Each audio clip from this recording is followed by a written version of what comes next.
네, 김진팔입니다. 일단 지붕을 보시면은요, 이렇게 피라미드처럼 생긴 특이한 지붕이 있고요. 그렇죠? 그다음에 그 옆에 이 지붕은 또 굉장히 얇게 이렇게 만들어져 있는데요. 바로 요 모양이 그렇게 되어 있고요. 그죠? 그리고 여기에 요거 위성 안테나 같은 거 보이고 있죠. 그리고 그 밑에 있는 요 태양 온수 그런 거 같은 거 있고요. 그리고 여기 보시면 이렇게 난간인데 난간 모양 특이한 거 똑같이 닮아 있죠. 그렇죠? 이렇게 네. 영상을 한번 보시겠습니다. 네, 누군가가 이쪽 문에서 나와가지고 이쪽으로 들어가는 것입니다. 그래서 냅다 쫓아 들어갔더니 아니 뭐야 여기 뭐 모니터도 있고 뭐가 있어 그렇게 됐다는 것입니다. 다시 한번 반복해서 보시겠습니다. 우리는 뛰어 들어갔더니 그렇게 해서 이제 터졌다는 것이고요. 추가로 또 드론을 보내서 또 이것저것 보겠다는 것입니다. 그래서 이 장소는 어디인고 하니 이 장소는 레바논 남부에 있는 이 장소의 이름은 드빌이라는 곳인데 데블 뭐 그런 곳인데 여기에 있는 바로 이 집에서 벌어진 일이었습니다. 알마야디는 레바논 남부 데블 마을에 새로 설치된 이스라엘 제401 기갑 여단 지휘소를 공격하는 장면을 담은 단독 전시 영상을 압수했습니다. 네, 됐고요. 바로 며칠 전에 이스라엘의 여단장이 심각한 부상을 머리에 입었다는 그 기사가 나온 적이 있었는데요. 바로 이 영상이 바로 그 당시 상황을 보여주는 영상 같습니다. 네, 이 영상의 제일 앞부분에 보면은 아까 조금 아까 보여드린 똑같은 사람이 있지 않습니까? 이 여단장 인터뷰. 우리가 잘 싸우고 있다. 헤즈볼라는 약해졌다. 뭐 대충 이런 얘기를 하고 있는데요. 바로 똑같은 얼굴 여기서 찾아보실 수가 있습니다. 네, 이 영상은 드디어 레바논 헤즈볼라에서 열 화상 카메라가 달린 드론을 사용하는 그것도 광섬유 광케이블 카메라인 것 같습니다. 그래서 이 바닷가처럼 보이는데요. 바다 파도가 치고 있고 이 바닷가에서 먹이를 찾아 바닷가를 어슬렁거리는 길리만자로의 FPV 드론을 본 적이 있는 게 적인 것 같죠. 적병이 있다는 것 같죠. 네, 그래서 땅바닥으로 이렇게 쳐박고 이제 뭐 꽝 터져서 뭐 사망 내지는 부상 입었겠죠. 그래서 이 장소를 한번 찾아보겠습니다. 네, 바로 직전에 장면을 보시면 이 바닷가에 파도가 치는데 이렇게 허연 이런 부분이 보이는 걸 볼 수가 있습니다. 바로 여기죠. 뭔가가 이렇게 잔뜩 허연 게 이렇게 있는데 여기 바닷가 파도가 치고 있고 딱 정확히 일치합니다. 계속 보면 이렇게 오른쪽으로 꺾으면 바로 병사 2명이 나오죠. 여기서 한번 오른쪽으로 꺾어볼까요? 네, 그 자리에서 바로 오른쪽으로 꺾으니까 여기 나오죠. 여기가 어디냐면은 지난번에도 찾았던 자리인데 여기에 그 이스라엘군이 진지 공사를 하고 있는 거를 또 드론으로 공격하는 게 영상이 나온 적이 있어요. 그래서 바로 그 장소에서 벌어진 일입니다. 조직 남북 맞추면 뚜뚜뚜뚜뚜. 네, 여기도 자주 나오던 장소죠. 여기 뭐 굉장히 많이 나왔잖아요. 이 장소. 이 장소에서 탱크 장갑차 많이 부셨는데 그 근처에 있는 바닷가입니다. 시오니즘 광신자 이타마르 벤 그비르는 헤즈볼라의 FPV 드론 공격을 두고 격분하며 네타냐후 총리에게 레바논 전쟁을 재개하고 전국의 전력 공급을 차단하고 다히에를 점령하라고 요구하고 있다. 네, 골치가 아픈가 봅니다. 러시아에서 나오는 드론 영상하고 똑같은 그런 영상. 보시면 이 영상 이거 거의 같은 스타일의 화면 구성을 보여주고 있습니다. 네, 그렇죠? 예루살렘 포스트 레바논 남부에 배치된 이스라엘 군인들이 헤즈볼라의 FPV 드론 공격에 대응하기 위해 갈릴리 어부들에게서 빌린 어망을 사용하기 시작했다고 합니다. 이거 있잖아, 이거 기저귀 같은 거, 빨래 같은 거 널어놓은 거, 이게 어망인가 봐요. 요 영상 제가 찾았었잖아, 이거. 네, 이건 또다시 그 로켓 이란이 그 복구했다고 로켓 발사대 복구했다는 그러한 이제 얘기입니다. 그래서 소용이 없다. 그 미국이 파기했다고 하지만은 이란은 다시 재복구해 갖고 너네 별 싸움 못한다 그런 이야기입니다. 속보 이란 방공망이 반다르 아바스 상공에서 MQ-9A 리퍼 드론을 포함한 여러 대의 미국 무인기를 격추했습니다. 미국은 공격 사전 정찰 활동을 벌이고 있었던 것으로 추정되며 이란이 이를 격추한 것입니다. 뭐 양해각서 사인한다 그러는데 또 뭐 꽝꽝 터졌다고? 이 두 인물은 네탄야후와 트럼프입니다. 네탄야후와 트럼프가 있는 한 설령 합의가 이루어진다 하더라도 미국과의 갈등이 끝나는 것이 아닙니다. 절대 믿을 수 없습니다. 그런 얘기고요. 이란 측의 얘기입니다. 그리고 이란 영공은 완전히 텅 비어 있습니다. 지금 뭐 일어날 것 같은데 여기 아무도 안 지나다니는데 미사일 맞고 떨어질까 봐. 폭스 뉴스는 미 중부 사령부를 인용해 미군이 이란 남부의 미사일 발사대와 해군 함정을 공격했다고. 자, 그럼 어떻게 유가가 어떻게 됐나 한번 보자. 뭐야, 91달러 꼼짝도 안 하는데? 이거 뭐야, 시장 문 닫은 거야? 아니면은 얘네들 뭐 영향 안 받는 거야? 어쨌든 이 정도 갖고는 영향을 안 받는 모양입니다. 유가가. 그럼 더 센 거 터트려야 올라가겠는데? 미국은 이 가짜의 야만적인 정권을 통제할 수 있는지 여부를 증명해야 합니다. 이란 의회 국가안보위의 위원장인 에브라임 아지지는 미국과의 협상이 의미 있는 결과를 도출하기 전에 미국이 반드시 충족해야 할 이란의 5가지 신뢰 구축이 어떻게 되냐. 걔네들은 협상하면서도 협상 대표단을 2번이나 죽였는데 폭격해갖고 그냥 이제 정치 공세예요. 이란이 미국이 그걸 협상을 하자 그러는데 차버렸다 그러면은 이 여론이 안 좋아지니까 그래 알았어 우리도 협상 뭐 하지 그런 거죠. 마음속으로는 절대 안 믿지. 니네 또 하려고 그러지 이렇게 생각하고 있는 거죠. 미군 보잉 페가수스 공중급유기 뭐 어마어마하게 떠 있고 다 그런 거예요. 공중급유기. 예? 이것도 공중급유기. 사우디아라비아는 팔레스타인 국가 수립으로 이어지는 돌이킬 수 없는 길이 열릴 때까지 이스라엘과 관계 정상화를 하죠. 아브라함 협정 안 한대요. 사우디는.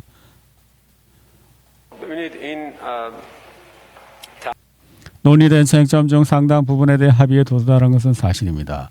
합의에 도달하면 뭐해. 양해각서는 사인하고 나서도 휴지같이 싹 뒤집을 수 있는 건데 아직 사인조차도 안 했잖아. 하지만 신속한 합의 체결에 대해 이야기할 수는 없습니다. 누구도 그런 말을 할 수 없습니다. 미국의 정치 및 행정 결정 시스템은 일종의 체계적인 우유부단함에 시달리고 있습니다. 몇 시간 동안 끊임없이 바뀌는 입장과 종종 모순되고 양립 불가능한 발언들은 모든 협상 과정을 저해합니다. 이것 때문에 그러는 거야. 이거 105달러 이상 안 올리면서도 올리려고 너무 많이 올라버리면 정치적으로 부담이 되니까 트럼프가 자기가 공매도 쳐서 먹을 만큼만 찔끔 올리려고 하니까 그 강도를 조절하기가 힘들어서 그러는 거라고. 자, 이란이 요구사항에서 물러서지 않는데 그거를 합의를 해주면 트럼프는 징계되잖아요. 될 리가 있어요? 여러분 제가 패배했습니다. 뭐 이러라고 트럼프더러? 네, 오늘 밤 최소 3차례 미군 공습이 미군이 또 공습했다는 그 관련 영상입니다. 그래갖고 이란이 대공포를 쐈나 봐요, 그죠? 이거 그거 같죠? 네. 속보 이란 남부 호르무즈간에서 또 뭐 강력한 폭발 뭐 이게 왜 그러냐면은 너무 강력하게 또 공격을 해버리면은 안 되잖아요. 딱 105달러가 갈 때까지만 해야 되거든. 지난 48시간 동안 페르시아에서 이란 혁명 해군 소비대 소속 고속정 2척이 미군 전투기에 공격을 받았습니다. 이란 해군 장병 4명이 사망했습니다. 소식통에 따르면 전쟁 중인 협상에 부담을 주지 않기에 보도가 연기돼. 그러니까 지금 이걸 뭐 어떻게 하는 거예요? 이거를 105달러까지만 딱 올려야 되는데 그렇게 하려면 힘 조절을 잘해야 되는 거거든. 너무 강력하게 공격해서 막 어마어마하게 올라가 버리면은 안 되니까 딱 105달러 그 선까지만 올려야 되니까 얘네들이 지금 살금살금 야금야금 하는 거지. 근데 얘네들 아직 무감각한 거지. 시장 참여자들은 저 정도 갖고는 지금 무감각해진 거예요. 안 움직이는 거죠. 너무 강력하게 공격을 해서 이란이 전면전하고 막 사우디나 기타 카타르나 이런 동네 막 해수 담수하고 막 상수원 공격해버리고 그러면 골 때리니까 적절한 선에서 이제 긴장 조성을 하면서 가격을 105달러까지만 이제 올리려고 하니까 지금 이제 요거 이제 간 보는 거지. 예, 속보 여기 그 섬 있잖아요. 그 이란이 그거 하면서 여기는 어디냐면 군사 시설이고요. 여기는 그 탱크 저장 시설이에요. 그러니까 공격한 거야. 여기 탱크 저장 시설. 생산 시설이 아니라 그 기름 탱크를 공격한 거라고. 여기가 어디냐면 여기 카르그 섬 말하는 것입니다. 여기에 보면은 여기가 기름 탱크가 있고요. 그리고 생산 시설이 아마 이쪽에 어느 쪽에 있는 것 같아요. 정확한 위치는 모르겠는데 그 생산 시설이 아니라 저장 시설을 공격한 것 같아요. 그래서 지난번에 여기 기름띠 생겼다고 그랬잖아요. 그 기름띠가 아마 여기를 공격했던 것 같아요. 그래서 생긴 것 같아요. 이라는 미국과의 양해각서에서 호르무즈 해협 관리권을 배제했습니다. 그러니까 양해각서에는 호르무즈 해협에서 돈 받는 거 우리는 그거랑 상관없이 받겠다 그런 얘기입니다.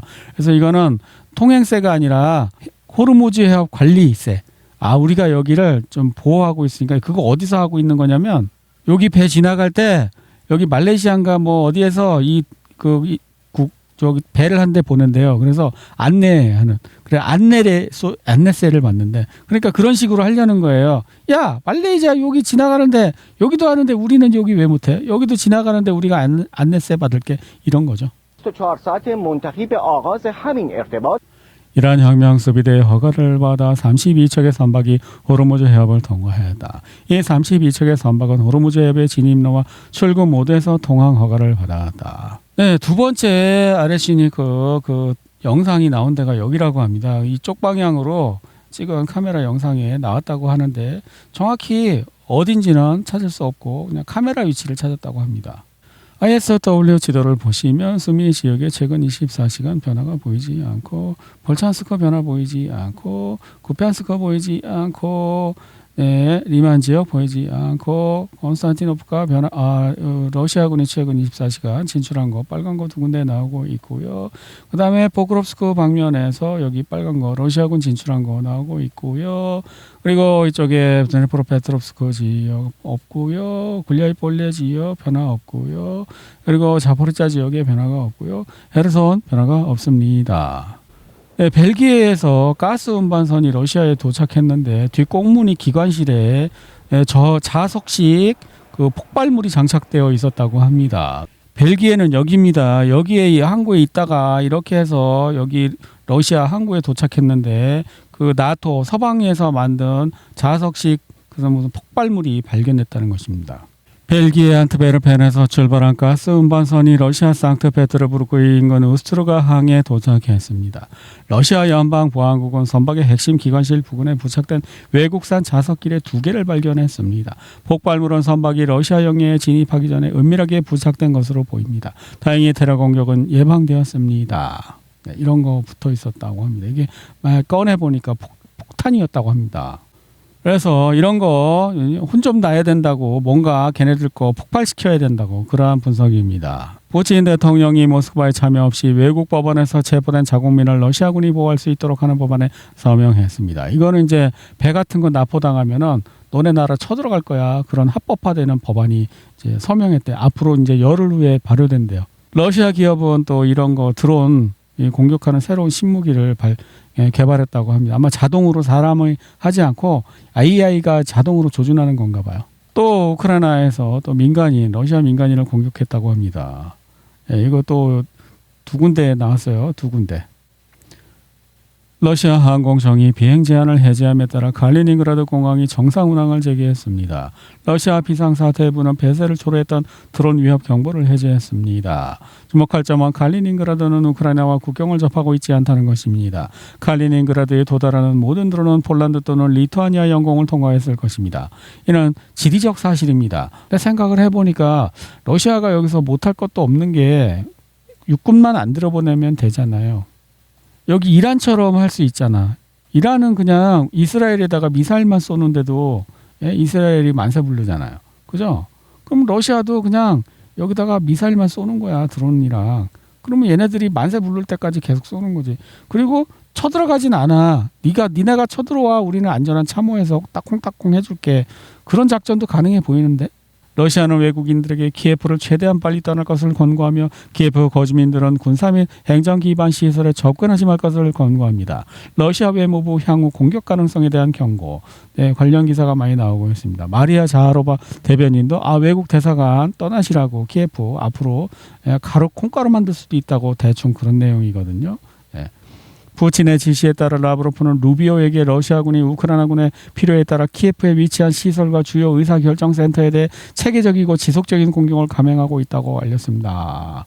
미리 얘기해주고 하면은 뭐 무슨 소용이 있어. 사람들 다 도망가고 건물만 부시겠다는 건가? 그래도 러시아는 계속 그런 식으로 하고 있습니다. 착한 학생, 모범생처럼 국제법을 열심히 지키면서 전쟁을 하고 있어요. 네.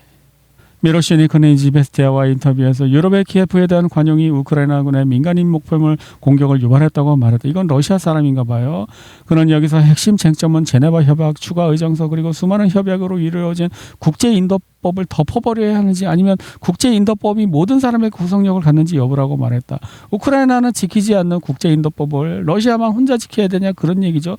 이건 이런 거에 같은 거예요. 럭비가 처음 시작될 때 축구장에서 축구를 하고 있었대요. 그런데 갑자기 한쪽 팀에서 공을 손을 들고 뛰기 시작했대요. 그래서 상대방도 야 그럼 나도 그러고서 서로 공을 손으로 잡고 뛰기 시작했대요. 그래서 럭비가 시작됐다는 썰이 있는데 지금 이런 상황이에요. 지금 전쟁을 하고 있는데 러시아는 국제법을 잘 지키면서 전쟁을 하고 있고 우크라이나는 아무것도 안 지켜요. 그러면 어떻게 러시아 불리하잖아. 우리 적이 지키지 않는 규칙을 내가 왜 지켜야 돼? 나만 왜 발로 축구해야 돼? 쟤는 손으로 들고 뛰는데 지금 이러한 이야기 주장인 것입니다. 라브로프는 우크라이나와 그린란드 영토 보전에 대한 서방의 집단적인 위선을 지적하며 그린란드 문제가 불거졌을 때 서방 동료들이 그다지 관심을 보이지 않았다고 말했다. 우크라이나의 식품 소비 구조가 눈에 띄게 변해 돈이 없어가지고 고기를 못 먹고 빵하고 감자를 많이 먹는다고 합니다. 슬로바키아 총리는 우크라이나 EU 가입하면은 순서 기다려 뒤에 가서 줄 서 새치기 하지 말고 너네 몬테네그로, 알바니아, 세르비아 앞에 줄 서 있으니까 뒤에 가서 서 그런 얘기입니다. 프랑스와 자비의 유럽위원은 우크라이나는 정회원국이 될 운명이 아니라고. 독일 연방위의 프론마이어 역시 우크라이나가 없어도 독일은 밝은 미래가 있고 우크라이나 EU 가입시켜주면 독일에게 비용과 불이익만 가져다 준다고 합니다. 그리고 이 사람 영어로 자막으로 써있는데 제가 대충 봤더니 무슨 얘기냐면은 야 너네 러시아가 우크라이나 침략했다고 그러면서 그럼 탈레반은 왜 초청해갖고 얘기를 하는 거냐. 이게 가치에 기반한 거냐. 아닌 것 같은데 가치에 기반하면 러시아도 나쁜 놈 탈레반도 나쁜 놈이어야 되는데 왜 러시아만 나쁜 놈이고 탈레반은 안 나쁜 놈이냐 이런 얘기를 하고 있는 것 같습니다. 이거는 희귀 영상인데요. 푸틴이 2007년에 영어로 연설하는 IOC에서 연설하는 거랑 푸틴 발음 한번 들어볼까요? Our athletes have scored many victories and have made major contributions to the Olympic movement. 괜찮은데? 괜찮아. 알아들을 만해.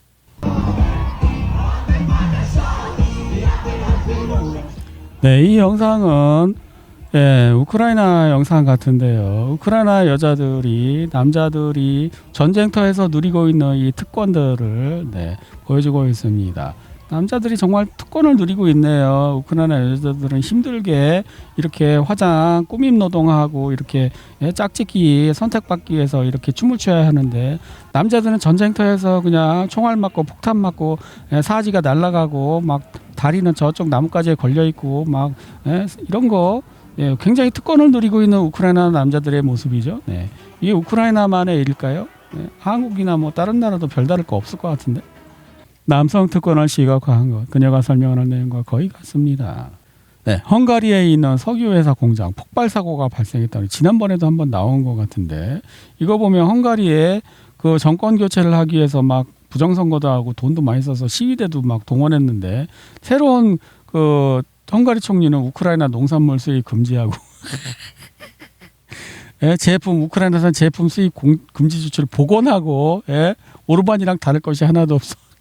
헝가리 외무부 장관 후보 아니타 오르반은 새 헝가리 정부도 이전 정부와 마찬가지로 우크라이나에 무기와 병력을 파견하지 않을 것이라고 밝히고 돈을 그렇게 들여서 정권을 교체했는데 보람이 없어. 시코르스키 폴란드 사람 장관인가 본데 자, 새 헝가리 정부가 우크라이나 지원에 대한 여러 가지 거부권을 철회할 것으로 기대했어요. 폴란드의 시코르스키라는 어떤 정치인이 헝가리가 정부가 바뀌면은 우크라이나에 대해서 이제 태도가 바뀔 것으로 기대했는데 하나도 안 바뀌잖아. 젤렌스키 대통령은 헝가리가 지난 3월 헝가리 특별수사당국에 의해 압류됐던 오샤드뱅크의 자금을 반환했다고 금을 헝가리 땅으로 지나가는 젤렌스키 금을 압류한 적이 있어요. 지난번 정권 때 오르반이 그거 돌려준 거 빼고는 바뀌는 게 없어. 이후에 고위 관리들은 헝가리의 새 지도자가 이전 지도자와 크게 다르지 않다는 사실을 점차 깨닫고 있다. 디벨트 보에 무슨 신문인가 봐. 그러니까 헝가리의 새 총리는 유럽연합을 실망시켰다. 그는 브뤼셀의 반러시아 지침을 따르기를 거부했다. 그래갖고 우크라이나가 열받아갖고 이렇게 불지른 건가? 석유 시설에? 이것 때문에 우크라이나가 헝가리에 석유 안 주는 것 때문에 우크라이나한테 돈 주는 거 반대한 거 아니에요. 근데 똑같아. 새 정부도 다를 줄 알았는데 금덩어리 돌려준 거 말고는 똑같으니까 야 그러려면 정권 교체하느라고 그 데모 시위대 알바스를 또 나한테 주지 뭐 이런 기분일 것 같은데. 유럽연합은 새 총리가 전임자와 크게 다르지 않다는 사실을 점차 깨닫고 있다. 무엇보다도 그는 러시아 혐오자가 아닙니다라고 해당 매체는 전했다. 헝가리 측이 우크라이나 분쟁 종식 후 유럽이 러시아 가스 구매를 재개할 것이라는 발언은 부다페스트 정권 교체에 대한 유럽 관료들의 모든 기쁨을 무효화시킨다. 타국의 선거에 끊임없이 간섭하는 브뤼셀은 이제 깨달아야 할 때입니다. 바라는 것이 무엇이든 이루어질 수 있다는 것을요라고 해당 매체는 결론 지었습니다. 이게 왜 그런가 하면은 대외 정책에 있어서 국익은 달라지지 않잖아요. 정권이 바뀐다고 해서. 예를 들어서 헝가리가 오르반 때에 만약에 우크라이나 농산물을 거부했어. 근데 정권이 바뀌었어. 그래서 우크라이나 농산물을 받았어. 그러면 헝가리 농민들은 이 사람한테 표를 안 주겠죠. 저 새끼 때문에 내가 길바닥에 나앉게 생겼어. 야 다음 선거 언제야? 너 두고 보겠어. 내가 다음 선거 때 반드시 응징하겠어. 이렇게 될 거 아니에요. 그러니까 정권이 바뀌든지 말든지 이런 거는 할 수가 없는 거예요. 죽고 싶지 않으면. 예? 동방의 그 어떤 무례한 사기꾼의 나라하고는 완전히 다른 거예요. 헝가리는 기본적으로 어느 당이든 국익을 위해서 대외 정책은 일관되게 유지한다는 거는 여기는 나라네. 나라가 맞아. 동방의 어느 무례한 사기꾼의 나라하고는 차원이 다르네. 헝가리. 네, 이거는 뭐냐면요. In a special way, I'd like to thank Mr. Ola. 교황 레오 14세는 미국의 AI 안전 및 연구 회사인 엔트로피과 협력하여 윤리 지침과 도덕적 규정을 시행할 것이라고 밝혔습니다. 그는 AI 시대의 인류를 위한 길을 찾기 위해 함께 걷고 함께 듣고 함께 이야기하자는 당신의 초대를 받아들입니다. 이러한 대화는 우리가 함께 이 시대의 주요 질문과 인류의 미래를 분별할 수 있다는 확신을 분명히 보여준 뭔 개소리야. 이런 정치인들이 하는 얘기. 아, 참 교황은 정치인이지. 아, 정치이니까 이런 소리 할 수 있어요. 이 말은 좀 무섭게 들리네요. 레오 14세가 AI를 가지고 뭘 하려는 걸까요? 종교와 AI는 무슨 관련이 있는 걸까요? 다른 곳에서 보면은 야 AI가 도덕적으로 통제를 받아야 돼. 부도덕하게 막 아무렇게나 하면 안 돼. 그런 이야기인데 제가 생각할 때는 얘네들은 항상 좋은 명분을 내세우고 뒷공무니로 나쁜 짓을 했거든요. 이거 보고 딱 생각나는 게 한국 정부 디지털 아이디를 팬데믹 때 도입하려고 했어요. 이거 없으면은 QR코드 백신 안 맞고 QR코드 안 찍으면은 식당에서 밥도 못 먹게 하는 제가 다 저 검색해봤어요. 맞대요. 지금은 안 하고 있지만 해당 시설 이용이 제한되고 QR코드 찍어야 되고 이런 거 왜 했을까요? 프로젝트 2025라고 여기 나오는데 제가 이거 다 BBC에도 나왔고, 자 BBC에도 보도됐던 내용이고요. 그 다음에 여기 마틴 암스트롱도 프로젝트 2025라는 거 다뤘고요. 그 다음에 폴리티코에도 나왔습니다. 트럼프는 2025년 작년 5월 1일 날 백악관에 종교에 관한 부서를 설립했는데 백악관에서 종교에 관한 종교 자유에 관한 대통령위원회를 설립해갖고 뭘 하겠다는 거냐면은 기독교와 유대교의 예배일을 법적으로 강요하는 내용이에요. 기업주는 기독교와 유대교의 예배일에 직원들에게 일을 시킬 경우 평일 임금의 1.5배의 임금을 주어야 한다는 내용의 법을 만들자고 하면서 트럼프가 사람들은 정교분리 원칙을 강조하죠. 그래서 저는 좋아요. 이번 한 번만 잊어버리자고 말했어요. 그러니까 숨기지 않고 있는 거예요. 이게 종교적인 것을 법으로 국가의 폭력으로 강요하는 법안이라는 것을 숨기지 않는 거예요. 이게 프로젝트 2025 589페이지에 나오는 내용인 거예요. 예. 이걸 하자고. 아직은 안 했어. 근데 이걸 하자는 거야. 기독교와 유대교의 예배일을 법적으로 강요하자는 게 지금 이 정부의 목표라는 거예요. 그걸 하기 위해서 작년 5월 1일 날 뭐라고요? 이런 걸 만든 거예요. 종교 자유에 관한 대통령위원회. 백악관에 이걸 만들었어.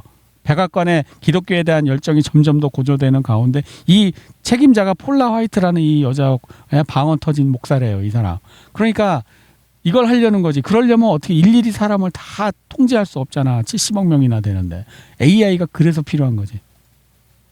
이거 관련지 쇼츠입니다. 제가 다 텔레그램에 링크하겠습니다. 대통령은 우리는 종교를 우리나라로 다시 가져오고 있습니다. 이는 매우 큰일입니다라고 말했습니다. 그러니까 종교적인 법률을 하겠다는 것입니다. 그런데 이게 왜 중요하냐? 예시록에 보면 어떤 세력이 이 짐승이라는 세력이 우상에게 경배하게 한다는 거예요. 그러니까 이거 우상에게 경배하게 한다는 건 뭡니까? 종교를 강요한다는 거잖아요. 이 우상이라는 게 종교적 상징물이잖아요. 그러니까 종교를 강요하겠다는 거예요. 아직 일어나지 않았잖아요, 이거. 이게 어디서 일어날 건지 궁금했는데 미국이 하고 있다고. 프로젝트 2025 589페이지에 기독교와 유대교의 예배일 법적으로 강요할 거임. 이렇게 나와요. 그리고 그거를 하기 위한 그 종교자유위원회라는 걸 이미 작년 5월 1일 날 노동절이죠. 5월 1일이면.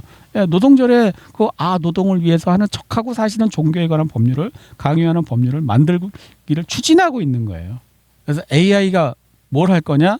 AI가 그거를 할 거지. 어떤 놈이 이 종교 관련 법률을 안 지키나, 물론 종교 관련 법률만 안 지키나가 아니라 뭐 세금을 띵가먹나 뭐 이딴 것도 다 하겠지. 그리고 슬쩍 끼워서 종교에 관련된 것도 다 감시하겠지. 근데 진짜 목적은 뭐다? 다른 건 다 핑계고 진짜 목적은 종교를 하기 위해서 AI를 도입하는 건데 다른 뭐 세금이라든지 범죄라든지 이걸 핑계로 대는 거라고 저는 그렇게 봅니다.